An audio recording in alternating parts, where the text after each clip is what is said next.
The American President Donald Trump optimistic that peace talks between Russia and Ukraine will take place immediately after he held a phone call with the Russian President Vladimir Putin. Yeah, Mr. Trump said that discussions on terms of a ceasefire should be left to the warring countries. Ukrainian leader Vladimir Zelensky urged Washington not to distance itself from peace talks, and he says he is considering a high-level meeting involving all sides. But the Kremlin says no timeline was discussed during the call and stressed that the complexity of the situation means that no deadline can be set. Mr. Putin assured Russia is ready to work with Ukraine on reaching a peace memorandum and indicated that he's open to compromises. For more, we'll speak now to Dr. Olena Lennon, adjunct professor from the Department of National Security at the University of New Haven. Professor Lennon, thank you so much for joining us this morning. So help us make sense of what we're hearing. Trump saying Russia and Ukraine will start talking immediately. Putin apparently willing to consider compromises, on his demands, but, says no time frame. And Zelensky repeating his red lines. So can we call any of this a step forward, never mind a breakthrough? I'm afraid that we have to remain cautiously optimistic here because this is not the first time that Putin indicated willingness to concede and negotiate, and he is trying to maintain this image of a peacemaker. But I'm afraid that it's an old Russian tactic to make promises that they're not really willing to fulfill, and it's definitely not the first time that President Putin made promises of a ceasefire or a willingness to negotiate with Ukraine, and nothing came of it. I think that what we need to see first is Russia's ability to honor a ceasefire. Previous attempts at a ceasefire have all been violated by the Russian forces. Without a ceasefire, no talks can proceed or be effective, in my opinion. But also, I think that despite the fact that Putin showed willingness to talk with first Trump and then potentially Ukrainian leaders, if you look at their demands, Russia's demands have not changed. Just because they're repeating them doesn't mean that the strategic objectives have changed. Because what Putin articulated time and again in his conversation with Trump, that Ukraine must cede currently occupied territories and declare neutrality. And those are unacceptable terms to Ukraine that add up to nothing short of capitulation. So I'm afraid that there's little progress here, but at the same time, to find any optimism in the situation, it's definitely a good sign that that the United States is engaged. It is good for Ukraine that the U.S. leadership continues to stay engaged in this process, and that Putin is engaging at least with American leaders. Hey, Professor, I'd like to know what you think Donald Trump said to lead or to pressure Vladimir Putin to say that Russia is ready for talks with Ukraine. I think that, again, it's Putin has no problem saying things that he has no intention of, executing or committing to. These promises have been made before, and we have seen even during Trump's administration, several ceasefires were negotiated in the past, and they have all collapsed. And they collapsed because the Russian forces launched attacks on civilian infrastructure into residential areas, let alone on the front lines.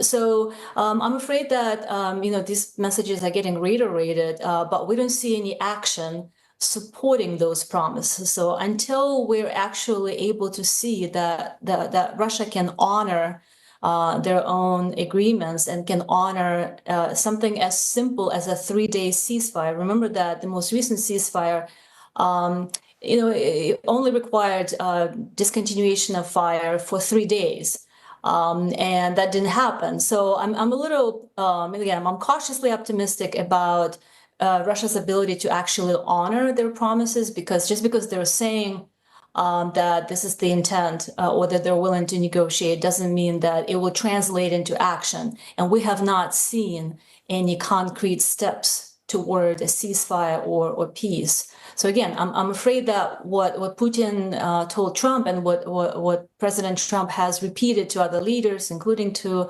Ukraine's and EU's leaders, is more of the same. But we haven't seen any changes on the battlefield, nor have we seen any real ceasefire honored by the Russian forces. Professor, in the days leading up to the phone call, Trump, threatened sanctions, but he actually backed away from, these threats and instead dangled, future economic cooperation like trade, calling it a tremendous opportunity for both Ukraine and Russia. I guess in some ways, not all that surprising that he's using economic, I guess, benefits as one carrot. But was that ever a consideration for either country? And will it now actually provide real motivation, for both to stop fighting and to start talking? Yes, I think there's still so much economic potential, and you're exactly right that the United States still has so much economic leverage against Russia, and there's so many economic incentives that they can still levy against both Russia and Ukraine. And there's still a lot of untapped potential there.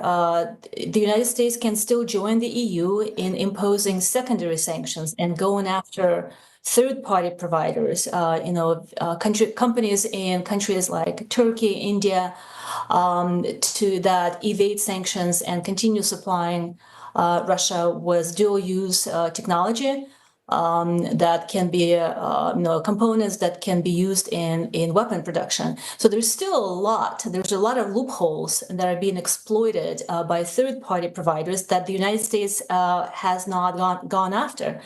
And the EU is now considering in the next package of sanctions to actually include LNG, Russian LNG into sanctions, and also go after secondary providers. Again, this is something that the US can also do, and they have not done so. I think that putting more economic pressure on Russia and denying Russia that oil revenue and energy revenue that they have been able to enjoy despite sanctions is still a very useful and effective mechanism to incentivize Russia to cooperate, not just on its own terms, but to consider Ukraine's objectives and also the West's objectives in this. So no, I don't think that the United States has done enough. I don't think that the US leadership has appetite to leverage all of its economic power against Russia. But I also think that the minerals deal with Ukraine now elevated the role of Ukraine in America's strategic objectives. So hopefully, America's renewed interest in Ukrainian reconstruction and in its stability, given all the minerals that the United States can extract, then hopefully that will be that added incentive for the Trump administration to continue staying engaged with Ukraine peace talks. Right. And Professor, we just have time for a quick one before we have to go. Donald Trump's role appears to just have been to bring Russia and Ukraine to the negotiating table, but not directly getting involved. What does it say to you about America's traditional, mediator role? And what are the implications of the U.S. distancing itself from peace negotiations, especially in such a high-stakes conflict?